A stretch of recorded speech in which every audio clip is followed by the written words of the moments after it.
कई बार जैसा हम सोचते हैं वैसा ही हमारे साथ हो भी जाता है।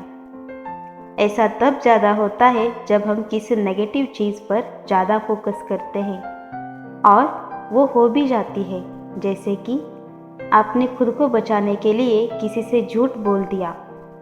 अब आपका मन बार बार ये सोचने लगता है कि मेरा झूठ पकड़ा जाएगा, मैं फंस जाऊंगा, और कुछ समय बाद एग्जैक्टली ऐसा हो भी जाता है।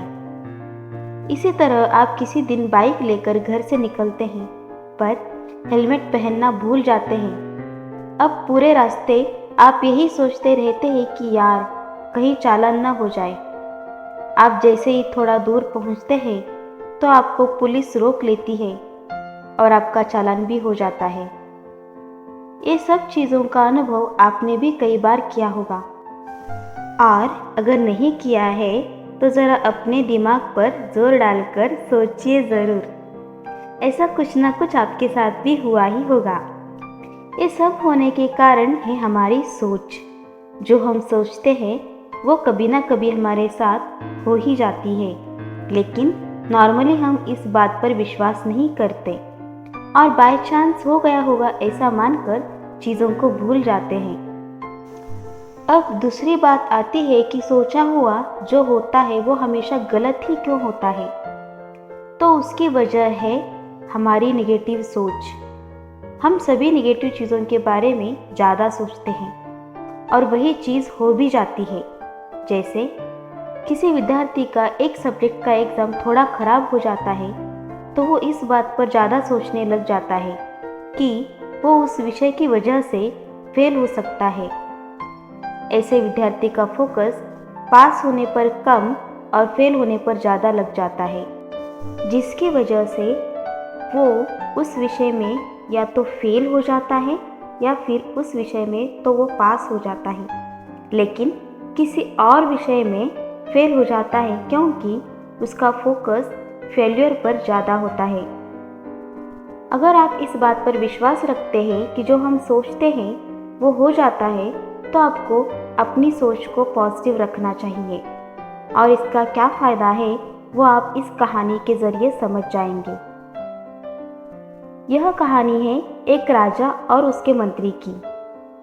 राजा का जो मंत्री था वह बहुत ही पॉजिटिव सोच वाला व्यक्ति था, और जब भी किसी के साथ या उसके साथ कुछ भी अच्छा या बुरा होता तो वो मंत्री हमेशा यही कहता कि जो हुआ वो अच्छा ही हुआ। राजा अपने मंत्री की इस बात से हमेशा सहमति नहीं रखता था।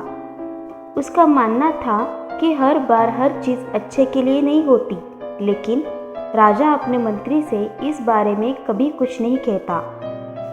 एक बार राजा अपने उस मंत्री और कुछ सिपाहियों के साथ जंगल में शिकार करने गए। जंगल में थोड़ा अंदर जाने के बाद राजा को एक हिरण दिखाई दिया। हिरण पर नज़र पड़ते ही राजा ने धनुष पर तीर चढ़ाया, और जैसे ही उन्होंने तीर पीछे खींचा तो धनुष टूट गया और तीर की नोक से राजा की उंगली कट गई। दर्द में चिल्लाते हुए राजा बोले, इस धनुष को भी आज ही टूटना था, अब मैं शिकार कैसे करूँगा। राजा के हाथ से खून बह रहा था। खून को रोकने के लिए मंत्री ने एक कपड़ा लिया और राजा के हाथ में बांधते हुए बोले, महाराज सकारात्मक सोचिए, जो भी हुआ अच्छा ही हुआ। राजा दर्द से तड़प रहे थे और मंत्री की इस बात से उनका दर्द गुस्से में बदल गया, और उन्होंने गुस्से में अपने मंत्री को आजीवन कारावास की सज़ा सुना दी और अपने कुछ सैनिकों से कहा कि मंत्री को राज्य ले जाकर बंद कर दे। सज़ा मिलने के बाद भी मंत्री ने यही कहा, जो भी हुआ अच्छा ही हुआ। सिपाही उसे वहाँ से ले गए। राजा का दर्द भी थोड़ा कम हो गया। उसने अपने सैनिक से दूसरा धनुष मांगा और वो शिकार की तलाश में आगे बढ़ गए। थोड़ी ही दूर जाने के बाद राजा और उसके सिपाहियों पर जंगली आदिवासियों के एक समूह ने हमला कर दिया। सभी सैनिक मारे गए और वो लोग राजा को बंदी बनाकर अपने सरदार के पास ले गए। उनके सरदार ने राजा की बलि अपनी कुल देवी को देने का फैसला किया। रात के समय जब वो लोग राजा की बलि देने की तैयारी कर रहे थे तो उनके पुजारी ने देखा कि राजा के हाथ में कपड़ा बंधा हुआ है। उसने वो कपड़ा खोला तो राजा की एक उंगली कटी हुई निकली। ये देख पुजारी चिल्लाया, इसका तो अंग भंग हो चुका है।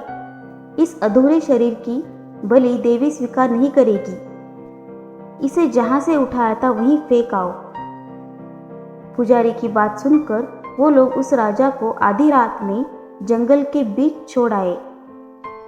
राजा को उस समय इस बात का एहसास हुआ कि मंत्री जो कहता था, जो हुआ अच्छा ही हुआ, ठीक ही कहता था।